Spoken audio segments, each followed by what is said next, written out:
বিসমিল্লাহির রহমানির রহিম। এখন মূল্যবান তাফসির পেশ করবেন মুফাসসিরুল কুরআন মাওলানা মুহাদ্দিস হাফেজ মোহাম্মদ আব্দুর রহু এম.এ.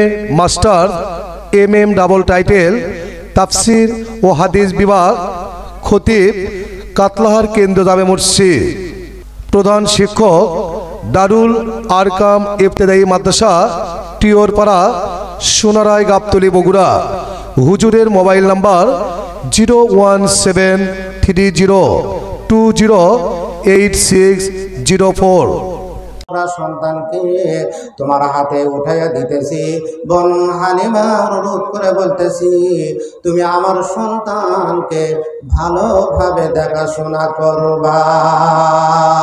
হযরত হালিমাতুস সাদিয়া রাদিয়াল্লাহু তাআলা আনহা বলেন, ওই তায়েফ থেকে আমি যখন মক্কার উদ্দেশ্যে আমি যখন রওনা দিলাম, আমার উটটি দুর্বল হওয়ার কারণে আমি কাফিলার লোকজনের সঙ্গে রওনা দেওয়ার পরেও সবার শেষে আমি মক্কা নগরীতে পৌঁছেছি। এবার মক্কা থেকে তায়েফের দিকে যাওয়ার সময় সবার পরে মক্কা থেকে তায়েফের দিকে রওনা দিয়েছি।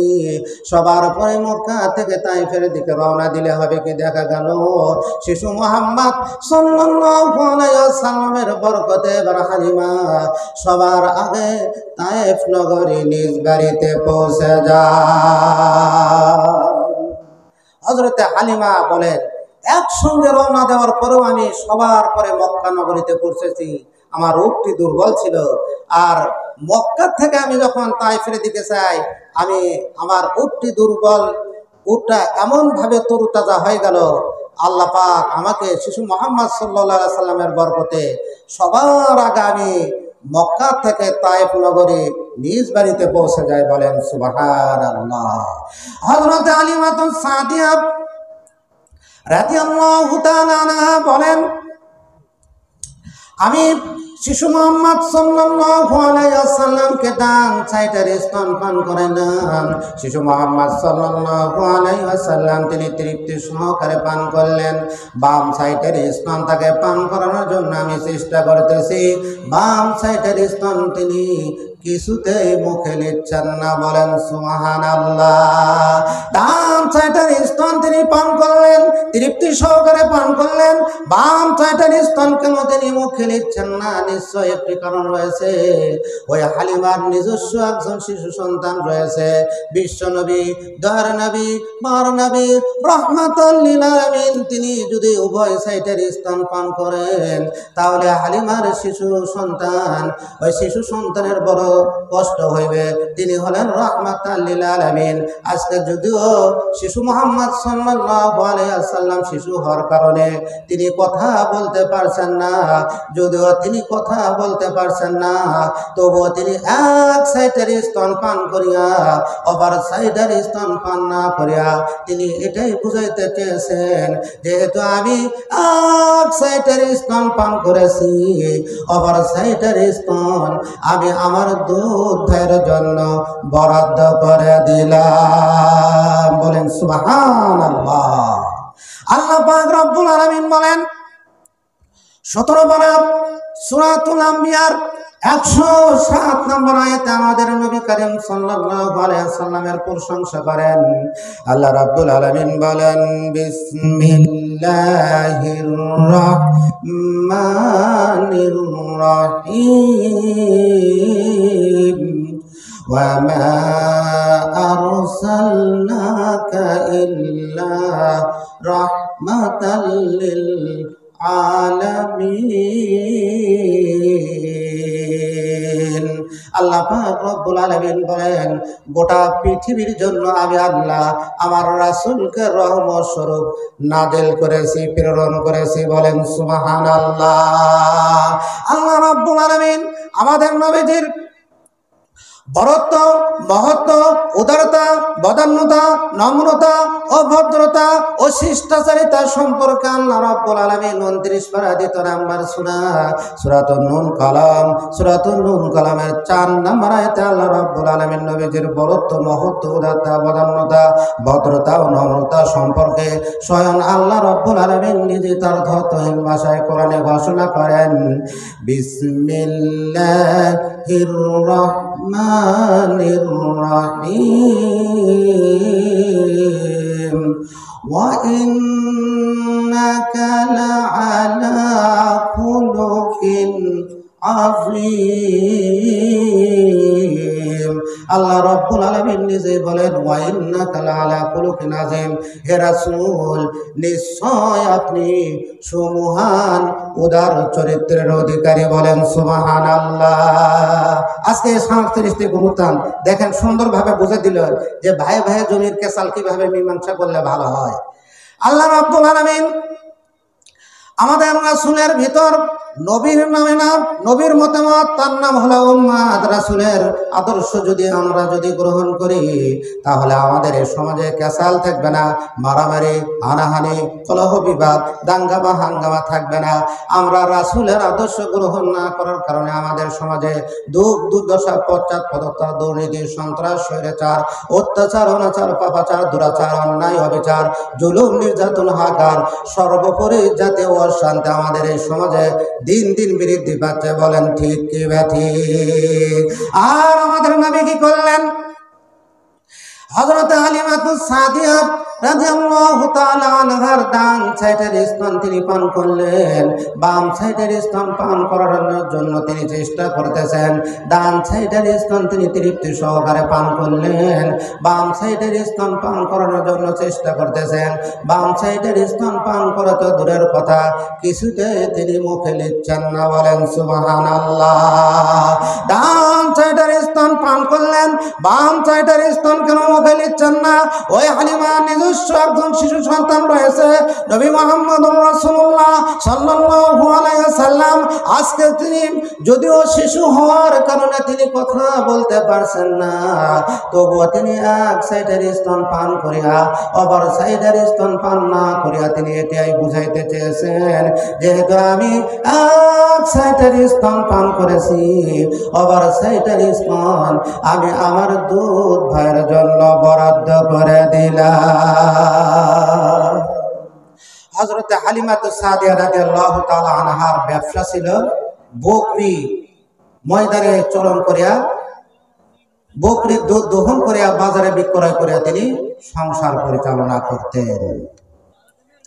হযরত হালিমাতুস সাদিয়া রাদিয়াল্লাহু তাআলা আনহা যে বছর শিশু মুহাম্মদ সাল্লাল্লাহু আলাইহি ওয়াসাল্লামকে প্রতিপালন করার দায়িত্ব গ্রহণ করলেন, ওই বছর তায়েফ নগরীতে মহামারী দেখা দিয়েছিল, দুর্ভিক্ষ দেখা দিয়েছিল।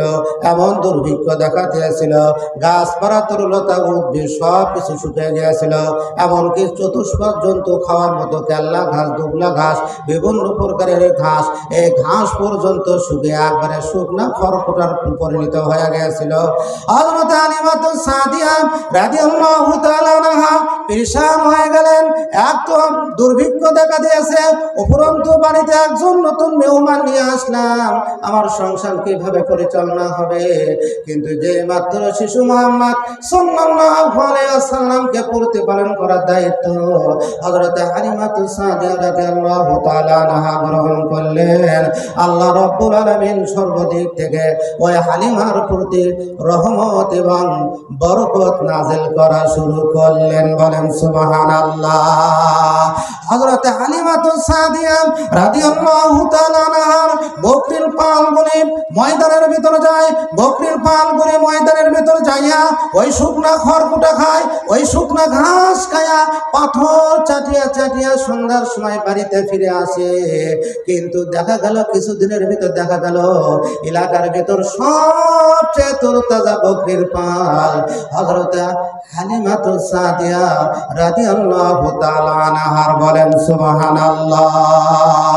লোকজন বলা শুরু করে দিল, ব্যাপারটা কি?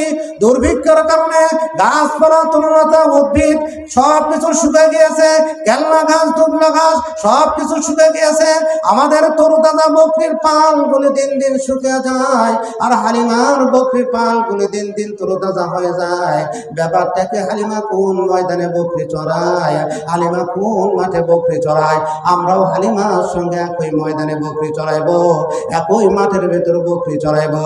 লোকজনের সিদ্ধান্তকে বাস্তব রূপে রূপান্তরিত করলো, লোকজনের সিদ্ধান্তকে বাস্তব রূপে রূপান্তরিত করিয়া হালিমা যে মাঠের ভেতর বকরি চড়ায়, হালিমা যে ময়দানের ভেতর বকরি চড়ায়, লোকজন দলে দলে হালিমার সঙ্গে একই ময়দানের ভেতর বকরি চড়ায়। একই ময়দানের ভেতর বকরি চড়াইলে হবে কি? দেখা গেল এলাকার ভেতর সবচেয়ে তরতাজা বকরির পাল হযরতে হালিমাতুস সাদিয়া রাদিয়াল্লাহু তাআলা আনহার।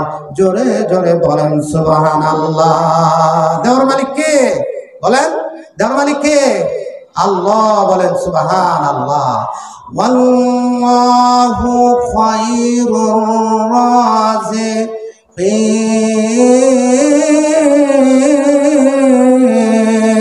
আল্লাহ রাব্বুল আলামিন আদেশ করা সূরাতুল জুমার শেষ নম্বর আয়াতে বলেন, আল্লাহ হলেন উত্তম রিজিক দাতা। বলেন সুবহানাল্লাহ। ধরুন এক গ্লাস পানি, এক পোয়া পানি একটা গ্লাস সমপরিমাণ, ওটা যদি টিউবওয়েলে ভরান কি হবে? এক পোয়া ধরবে। যদি পুকুরে ভরান এক পোয়াই ধরবে। যদি সাগরের ভিতর চুপিয়া 1 বছর পরে তোলেন তাহলে কি বেশি ধরবে? এক পোয়াই ধরবে। অর্থাৎ আপনার ভাগ্যে আল্লাহ পাক রব্বুল আলামিন যতটুকু রেখেছেন ততটুকুই আপনি পাবেন, তার কিঞ্চিত পরিমাণ বেশি পাবেন না। সুতরাং নামাজ বাদ দিয়া সংসারের কাজে লিপ্ত হবেন না, নামাজ ঠিক রাখিয়া সংসারের কাজে লিপ্ত হবেন। আল্লাহ পাক আমাদেরকে আল্লাহর হুকুম মানার তৌফিক দান করুন। এবার হালিমাতুস সাদিয়া রাদিয়াল্লাহু তাআলা আনহা যখন বকরি চড়ান, হালিমার সঙ্গে এলাকার লোকজন একই ময়দানের ভেতর বকরি চড়ায়, একই ময়দানের ভেতর বকরি চড়ায়। হবে কি? দেখা গেল এলাকার ভেতর সবচেয়ে তরতাজা বকরির পাল হযরতে হালিমাতুস সাদিয়া রাদিয়াল্লাহু তাআলা আনহার। বলেন সুবহানাল্লাহ। মাঝখানে একটু ঘটনা আছে, সেটা বাদ দিয়ে সামনের দিকে বলি। 4 বছর বয়স হালিমার ছেলের সঙ্গে আমাদের শিশু মোহাম্মদ, আমাদের নবী শিশু মোহাম্মদ সাল্লাল্লাহু আলাইহি সাল্লাম তিনিও বকরি চড়াইতে গিয়েছেন। বলেন সুবহানাল্লাহ। বকরি আল্লাহ পাক এই জন্য চড়ে নিয়েছেন, বকরি চড়াইলে মানুষের ধৈর্য আসে, রাগ কমে যায়। বলেন সুবহানাল্লাহ। বিশ্ব নবী, দয়ার নবী, মার নবী রাহমাতাল লিল আলামিন 4 বছর বয়স হালিমা ছেলের সঙ্গে যখন চরিয়াল ময়দানের ভেতর বকরি চড়াইতে গিয়েছেন, 4 বছর বয়স মরুভূমির ভিতর তিনি, মরুভূমির এক প্রান্তে তিনি বকরি চড়াইতে গিয়েছেন। হযরতে হালিমার ছেলের সঙ্গে যখন বকরি চড়াইতে গিয়েছেন, চারদিকে জন্মানবী শূন্য প্রান্তে হঠাৎ 2 জন সাদা পোশাকধারী লম্বা লম্বা 2 জন লোক আসিয়া শিশু মোহাম্মদ সাল্লাল্লাহু আলাইহি সাল্লামকে চিৎ করে শোয়াইয়া বুকটা ফাড়িয়া বুকের ভিতর থেকে কি যেন একটা বের করে দূরে নিক্ষেপ করেছে। এই দৃশ্যটা দেখিয়া হালিমার ছেলে সহ্য করতে পারে নাই। হালিমার ছেলে দৌড় দিয়েছে, বাড়িতে যা বলতেছে, মা আমাদের সর্বনাশ হয়ে গেছে গো মা। হালিমা বলতেছে, বাবা কি হয়েছে ভালোভাবে বলো। এবার হালিমার ছেলে বলতেছে, মা আমি এবং আমার কুরাইশি ভাই মুহাম্মদ সাল্লাল্লাহু আলাইহি ওয়াসাল্লাম বকরি চড়াইতেছিলাম, হঠাৎ 2 জন লম্বা লম্বা লোক আসিয়া, সাদা পোশাকধারী লম্বা লম্বা 2 জন লোক আসিয়া আমার কুরাইশি ভাই মুহাম্মদ সাল্লাল্লাহু আলাইহি ওয়াসাল্লামকে চিৎ করে শোয়াইয়া বুকটা ফাড়িয়া বুকের ভিতর থেকে কি যেন একটা দূরে নিক্ষেপ করেছে। এই দৃশ্যটা দেখে আমি আর সহ্য করতে পারি নাই। আমার ধারণা হয় আমার কুরাইশি ভাই মুহাম্মদ সাল্লাল্লাহু আলাইহি ওয়াসাল্লাম এখন মনে হয় তিনি দুনিয়ায় জীবিত নাই। হালিমা শোনার সঙ্গে সঙ্গে তিনি দৌড় দিয়েছেন, আপন মায়ের মতো তিনি কান্না জনিত কণ্ঠে চিৎকার দিয়ে তিনি মরুভূমির দিকে তিনি দৌড় দিয়েছেন। তিনি মরুভূমির ভিতরে যায় দেখেন শিশু মুহাম্মদ সাল্লাল্লাহু আলাইহি ওয়াসাল্লাম সম্পূর্ণ সুস্থ শরীর শরীরে তিনি, মরুভূমির প্রান্তে তিনি, সুস্থ শরীরে তিনি দাঁড়িয়ে আছেন। বলেন সুবহানাল্লাহ। হযরত হালিমাতুস সাদিয়া রাদিয়াল্লাহু তাআলা আনহা শিশু মুহাম্মদ সাল্লাল্লাহু আলাইহি ওয়াসাল্লামকে ডাক দিয়ে বললেন, বাবা মুহাম্মদ, তোমার এখানে কি হয়েছিল? শিশু মুহাম্মদ সাল্লাল্লাহু আলাইহি ওয়াসাল্লামকে যে বুকটা ফাড়া হয়েছিল, বুকটা যে পুনরায় সেলাই দেওয়া হয়েছে, হযরত হালিমা বলেন যেখানে অপারেশন করা হয়েছিল ওই অপারেশনের জায়গাটি স্পষ্টভাবে দেখা যায়। বলেন সুবহানাল্লাহ। হযরত হালিমা বলতেছেন, বাবা মুহাম্মদ, তোমার এখানে কি হয়েছিল বাবা, আমাকে একটু পরিষ্কার করে বলো। এবার শিশু মুহাম্মদ সাল্লাল্লাহু আলাইহি ওয়াসাল্লাম হালিমার দিকে তাকায় ডাক দিয়ে বলতেছে, মা, আমি এবং আপনার ছেলে এই চটিয়াল ময়দানের ভিতর বকরি চড়াইতেছিলাম। জনমানবহীন শূন্য প্রান্তে, চারিদিকে সারা শব্দহীন জনমানবহীন শূন্য প্রান্তে, এই মরুভূমির প্রান্তে বকরি চড়াইতেছিলাম। হঠাৎ দুইজন লোক আসিয়া আমাকে চিৎ করে শোয়াইয়া আমার বুকটা ফাড়িয়া আমার বুকের ভিতর থেকে কি যেন একটা বের করে দিয়ে নিক্ষেপ করেছে গো মা। তারপরে কি হয়েছে আমি আর ভালোভাবে বলতে পারবো না। এবার হালিমা বলতেছে, বাবা মুহাম্মদ, হঠাৎ দুইজন লোক আসিয়া তোমার বুকটা ফাড়িয়া তোমার বুকের ভিতর থেকে কি যেন একটা বের করে দূরে নিক্ষেপ করেছে বাবা। তারপরে তোমার বুকটা যে পুনরায় সেলাই দেওয়া হয়েছে, আমার ধারণা হয় বাবা মুহাম্মদ তোমার মনে হয় অত্যন্ত কষ্ট পেয়েছো, অত্যন্ত ব্যথা পেয়েছো, কারণ তোমার বুকটা যে ফাড়া হয়েছিল, তোমার বুকের ভিতর থেকে কি যেন একটা বের করে ধরে নিক্ষেপ করা হয়েছে। আমার ধারণা হয় বাবা মুহাম্মদ তুমি মনে হয় অত্যন্ত ব্যথা পেয়েছো, অত্যন্ত কষ্ট পেয়েছো বাবা। এবার শিশু নবী, বিশ্ব নবী, দার নবী, মান নবী, রহমাতুল লিল আলামিন নামতে বলতেছেন, মা, আমি এবং আপনার ছেলে সেই চটিয়াল ময়দানের ভেতর দিয়ে আমি বকরি চড়াইতেছিলাম।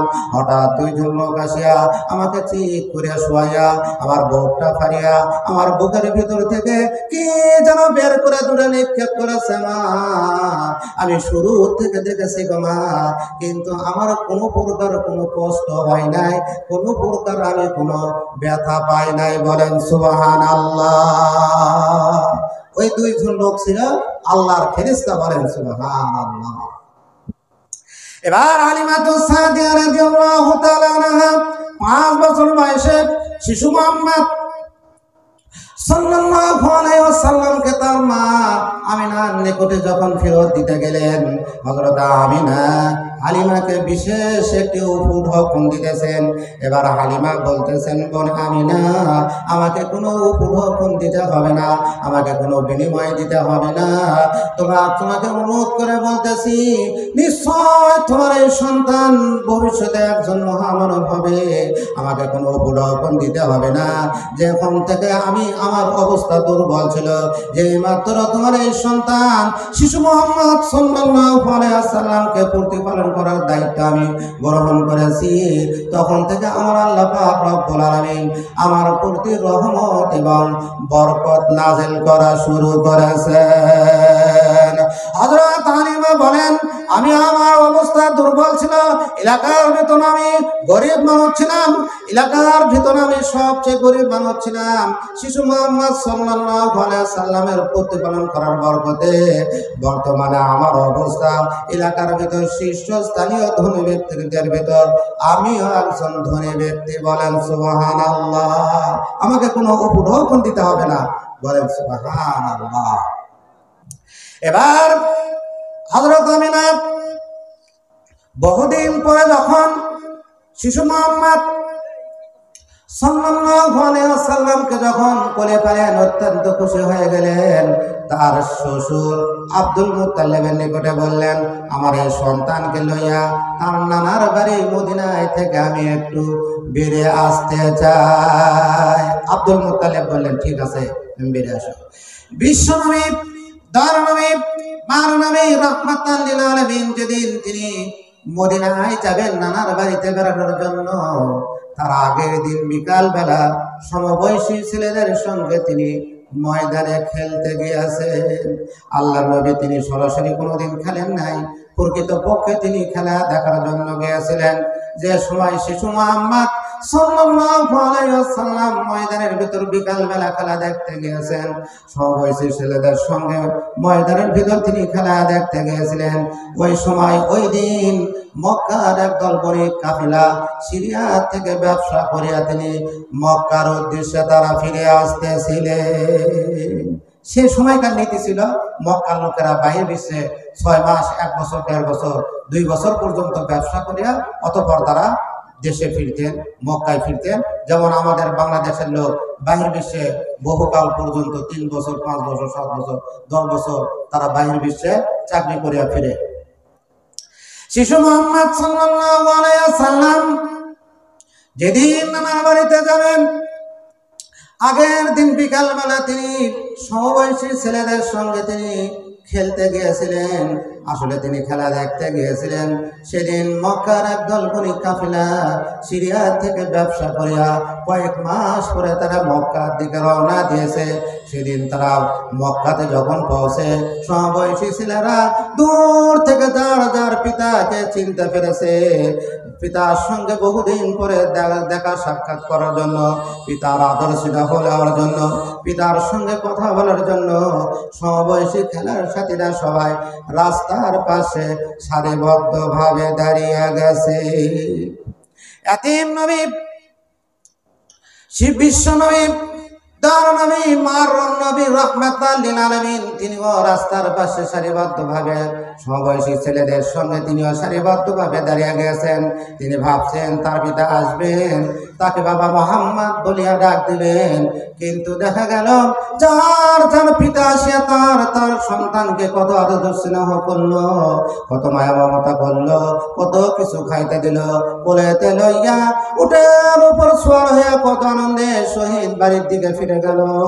সূর্য ডুবিয়া যায়, কিন্তু কেউ তো একবারও বাবা মোহাম্মদ বলিয়া ডাক দিল না। সূর্য যখন ডুবিয়া গেল, খেলার সাথীরা যখন সবাই বিদায় হয়ে গেল, এতিম নবী শিশু মুহাম্মদ সাল্লাল্লাহু আলাইহি ওয়াসাল্লাম বুকটা মরুভূমির মরুভূমির বালুর উপর রাখিয়া, বুকটা মরুভূমির বালুর উপর রাখিয়া ফুপিয়া ফুপিয়া কাঁদতেছেন আর বলতেছেন, আমার পিতা কেন আসলেন না? আমাকে কেন তিনি বাবা মোহাম্মদ বলিয়া ডাক দিলেন না? সংবাদটি যখন হযরতে আমিনার নিকটে যখন পৌঁছে গেল, হযরত আমিনা কান্না জড়িত কণ্ঠে মরুভূমির ভিতরে যায় ডাক দিয়ে বলতেছেন, বাবা মোহাম্মদ, এই মরুভূমির প্রান্তে কেন তুমি কাঁদতেছ? তুমি আমার সঙ্গে বাড়িতে চলো। এবার ইয়াতিম নবী শিশু মুহাম্মদ সাল্লাল্লাহু আলাইহি ওয়াসাল্লাম মার মুখের দিকে তাকাইয়া ডাক দিয়ে বলতেছেন, মা, আমার খেলার সাথীরা যার যার পিতা আসিয়া তার সন্তানকে কত আদর স্নেহ করলো, কত মায়া মমতা করলো, কত কিছু খাইতে দিল, কোলেতে লইয়া উঠার উপর সওয়ার হইয়া কত আনন্দের সহিত বাড়ির দিকে ফিরে গেল। মা, আমার কি মন চাই না আমি আমার পিতার কোলে উঠব আর তিনি আমাকে বাবা মোহাম্মদ বলিয়া ডাক দিবেন। হযরত আমিনা বলতেছেন, বাবা মোহাম্মদ, আজকে যদি তোমার পিতা যদি দুনিয়ায় জীবিত থাকতো, তোমার এই দৃশ্য দেখিয়া কত আদর স্নেহ করত, কত মায়া মমতা করত। আসলে তোমার পিতা তো দুনিয়ায় জীবিত নাই। তুমি আমার সঙ্গে বাড়িতে চলো, আগামীকাল তোমাকে লইয়া তোমার নানার বাড়িতে যাওয়ার সময় তোমার পিতার কবর দেখায়া দিয়া আসব। পরের দিন সকালবেলা শিশু মুহাম্মদ সাল্লাল্লাহু আলাইহি ওয়াসাল্লামকে লইয়া হযরত আমিনা সঙ্গে দাসী উম্মে আইমানকে লইয়া মক্কা থেকে মদিনার দিকে রওনা দিলেন। মক্কা থেকে মদিনার দিকে যখন রওনা দিলেন, ওই মদিনা পৌঁছার পূর্বে পাতলা পাতলা কিছু খেজুরের গাছ, বেশি ঘন নয়, পাতলা পাতলা কিছু বাবলা গাছ। এখানে হযরতে আব্দুল্লাহর কবর, নবীজির পিতা আব্দুল্লাহর কবর একটি উঁচা টিলার মতো দেখা যায়। এখানে ওর থেকে নামিয়া হযরত আমিনা বললেন, বাবা মুহাম্মদ, এটাই হলো তোমার পিতার কবর। শিশু মুহাম্মদ সাল্লাল্লাহু আলাইহি ওয়াসাল্লাম ওর থেকে নামলেন। ওর থেকে নামার পরে পিতার কবরের উপর হামাগুড়ি দিয়া পিতার কবরের মাটিগুলি নাড়াচাড়া করতেছেন। আর পিতার চেহারা নজর দেখার জন্য বারবার তিনি আব্বা আব্বা বলিয়া ডাক দিতেছে। হযরত আমিনা অধিক কান্না আসার কারণে কোনো কথা বলতে পারছেন না। চক্ষু হইতে অশ্রু ফুটা গাল বেয়ে বেয়ে টকবক করে পড়তেছে, ঠোঁট দুটি কাঁপতেছে। বেশি কান্না আসার কারণে কথা বলতে পারছেন না। এদিকে শিশু নবী, এতিম নবী শিশু মুহাম্মদ সাল্লাল্লাহু আলাইহি ওয়াসাল্লাম পিতার কবরের উপর হামাগুড়ি দিয়া কবরের মাটিগুলি নাড়াচাড়া করতেছেন। আর পিতার চেহারা নজর দেখার জন্য বারবার যখন আব্বা আব্বা বলিয়া ডাকতেছেন, কান্না জড়িত কণ্ঠে হযরত আমিনা বলে ফেললেন, প্রাণের স্বামী হে, কতবার তোমার সন্তান তোমাকে আব্বা বলিয়া ডাক দেয়, একবারও তো তুমি সন্তানের ডাকে সাড়া দিতে পারলে না। এমন সময় আল্লাহ পাক রব্বুল আলামিন বললেন, আজরাইল, আর দেরি নয়, এক্ষুনি যায়া তুমি আমিনার জানখানা কবজ করে নিয়ে আসো। হযরত আজরাইল আলাইহিস সালাম বললেন, রব্বুল আলামিন, আপনার বন্ধু পিয়ারা নবী মুহাম্মদুর রাসূলুল্লাহ সাল্লাল্লাহু আলাইহি ওয়াসাল্লাম পিতার কবরের উপর হামাগুড়ি দিয়া পিতার কবরের মাটিগুলি নাড়াচাড়া করতেছেন। আর পিতার চেহারা এক নজর দেখার জন্য বারবার আব্বা আব্বা বলে ডাকতেছেন। নবী আমার সেই খেলার সাথীদের কথা স্মরণ করেছে, যার যার পিতা আসিয়া তার তার সন্তানকে কত আদর স্নেহ করেছিল, কত মায়া মমতা করেছিল। কোলেতে লইয়া উটের উপর সওয়ার হইয়া কত আনন্দের সহিত পিতার সঙ্গে বাড়ির দিকে ফিরে গিয়েছিল। হযরত আজরাইল আলাইহিস সালাম বললেন, রব্বুল আলামিন, আপনার প্রিয় নবী সেই খেলার সাথীদের কথা স্মরণ করেছে। আজকে তার পিতার চেহারা এক নজর দেখার জন্য বারবার আব্বা আব্বা বলে ডাকতেছে। এমন কঠিন মুহূর্তে তার জনম দুঃখনী দরদে মা যদি দুনিয়া থেকে বিদায় হয়ে যায়, আপনার নবীকে কে দেখাশোনা করবে? আল্লাহ রাব্বুল আলামিন বললেন, আজরাইল, যার জন্মের পূর্বে পিতা ইন্তিকাল করেছে, তার মা যদি দুনিয়া থেকে বিদায় হয়ে যায়, আমার প্রিয় নবী মুহাম্মদ সাল্লাল্লাহু আলাইহি ওয়াসাল্লামকে দেখাশোনা করার দায়িত্ব আমি আল্লাহ নিজ হাতে গ্রহণ করলাম। বলেন সুবহানাল্লাহ। ওই মরুভূমির ভিতর থেকে একটি বিষাক্ত হাওয়া আসিয়া হযরত আমিনার নাকে যখন প্রবেশ করলো, হযরত আমিনা অমনি তিনি মাটিতে লুটিয়া পড়েছেন। হযরত আমিনা বুঝতে পেরেছেন তিনি আর দুনিয়াতে জীবিত থাকতে পারবেন না, অত্যন্ত অসুস্থ হয়ে গেছেন। হযরত আমিনা দাসী উম্মে আইমানের হাত ধরে মৃত্যুর পূর্বে কান্না জড়িত কণ্ঠে বলতেছেন, বোন উম্মে আইমান রে, আর বুঝি দুনিয়ায় থাকতে পারলাম না। আমার প্রাণ প্রিয় একমাত্র ভবিষ্যতের আশা ভরসা ছিল, প্রাণ প্রিয় কলিজার টুকরা সন্তানকে তোর কাছে রাখিয়া দুনিয়া ছেড়ে চিরবিদায় হয়ে যাইতেছি। বনমে আইমান রে অনুরোধ করে বলতেছি, তুই আমার সন্তানকে ভালোভাবে দেখাশোনা করবি। এদিকে শিশু মুহাম্মদ সাল্লাল্লাহু আলাইহি সাল্লাম পিতার কবরের উপর হামাগুড়ি দিয়া পিতার চেহারা নজর দেখার জন্য বারবার যখন আব্বা আব্বা বলে ডাকতেছেন, এমন কঠিন মুহূর্তে হযরত আজরাইল আলাইহিস সালাম আসিয়া হযরত আমিনার জানখানা যখন কবজ করে নিয়ে যান, হযরত আমিনা শিশু মুহাম্মদ সাল্লাল্লাহু আলাইহি সাল্লামকে রাখিয়া দুনিয়া ছেড়ে চিরবিদায় হয়ে গেলেন। বিশ্বনবী, দয়ার নবী, মার নবী, রাহমাতুল লিল আলামিন, যদিও তিনি জন্মের 6 মাস পূর্বে তিনি তার পিতাকে হারিয়েছেন, এখন কিন্তু তার বয়স চলছে 6 বছর। 6 বছর বয়স তিনি কিন্তু মাকে কিন্তু ভালোভাবে চেনেন, মার আদর স্নেহ কিন্তু ভালোভাবেই বুঝেন।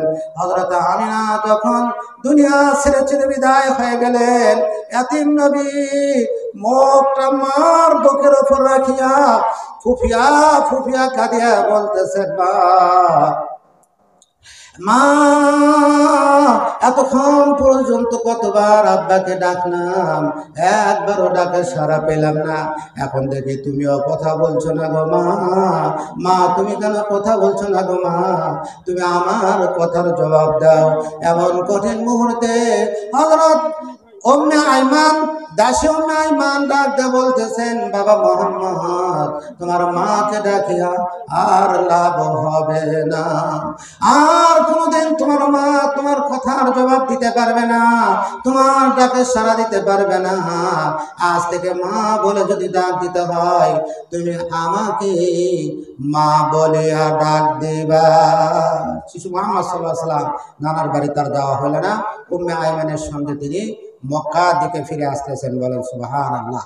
যে হালিমার বাড়িতে প্রতিপালন হয়েছেন, হালিমার বিষয়টা অল্প একটু বলি।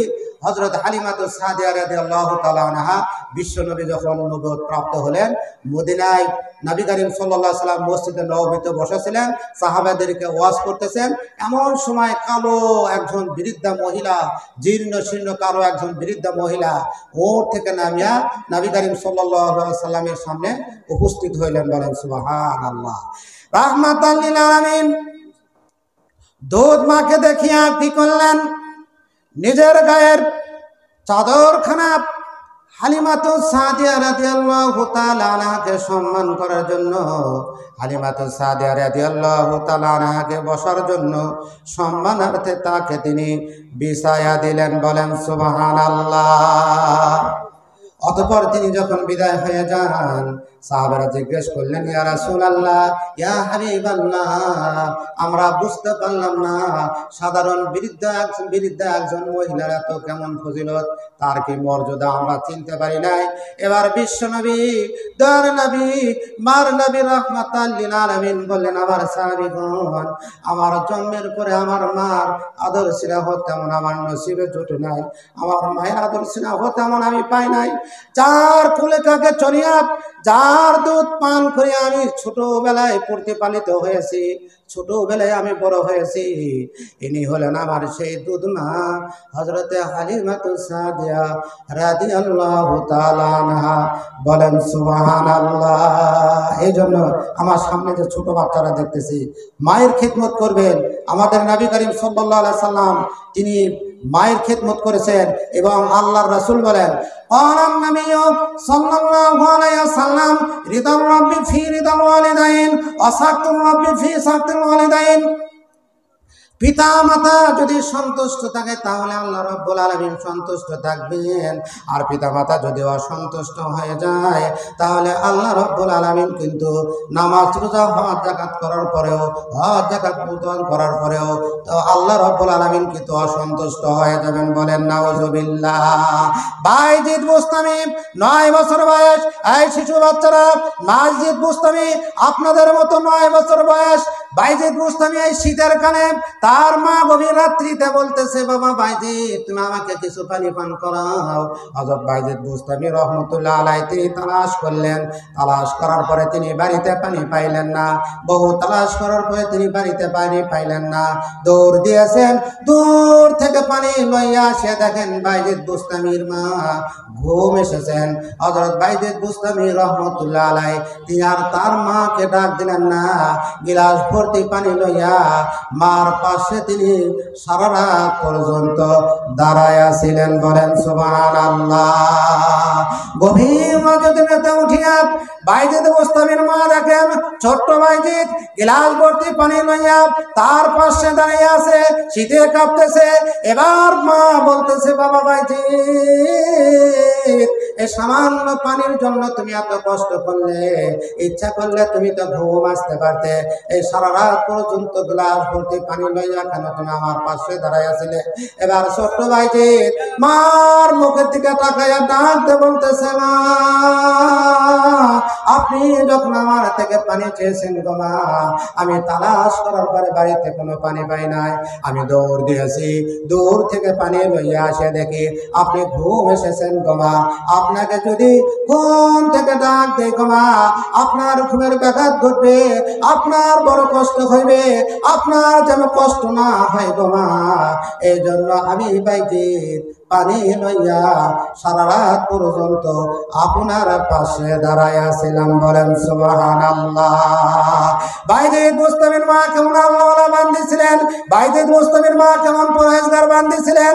হযরত বাইজিদ মুস্তামির মা শুধু ধন্যবাদ দিয়ে ক্ষান্ত হলেন না, সঙ্গে সঙ্গে পাক পবিত্র হইয়া নামাজের সিজদায় পড়িয়া আল্লাহ রাব্বুল আলামিনকে ডাকতে বললেন, আল্লাহ আজকে আমার ছোট্ট বাইজিদ আমার সঙ্গে যে সুন্দর আচরণ করেছে, যে ভালো ব্যবহারটা করেছে, আল্লাহ আমি তাকে শুধু ধন্যবাদ দিয়ে ক্ষান্ত হতে চাই না। আমার হৃদয়টা ঠান্ডা হয়ে গেছে, আমার অন্তরটা খুশি হয়ে গেছে। আল্লাহ আপনার নবী বলেছেন, মা যদি সন্তানের জন্য যদি দোয়া করে, সেই দোয়া আপনি কবুল করে থাকেন। এখন আমার কপাল আপনার কুদরতি পায়ে লাগাইছি, আমার কপাল আপনার কুদরতি পায়ে লাগে বলতেছি, আল্লাহ আপনি আমার ছোট্ট বাইজিদকে জামানার একজন বিখ্যাত ওলিয়া কামেল হিসাবে গ্রহণ করে আলাম। বলেন সুবহানাল্লাহ। পরবর্তীতে দেখা গেছে ছোট্ট বাইজিদ নাম হলো বাইজিদ, বোস্তান হলো শহর। তিনি যে দোয়াই করতেন মার দোয়ার বরকতে তার জবান আল্লাহ রাব্বুল আলামিন কবুল করে নিয়েছিলেন। বোস্তান হলো শহর, নাম হলো বাইজিদ। তিনি যে দোয়া করতেন সেই দোয়া কবুল হওয়ার কারণে বোস্তান শহরের বাদশা পর্যন্ত তাকে দেখিয়া ভয় করতেন। বলেন সুবহানাল্লাহ।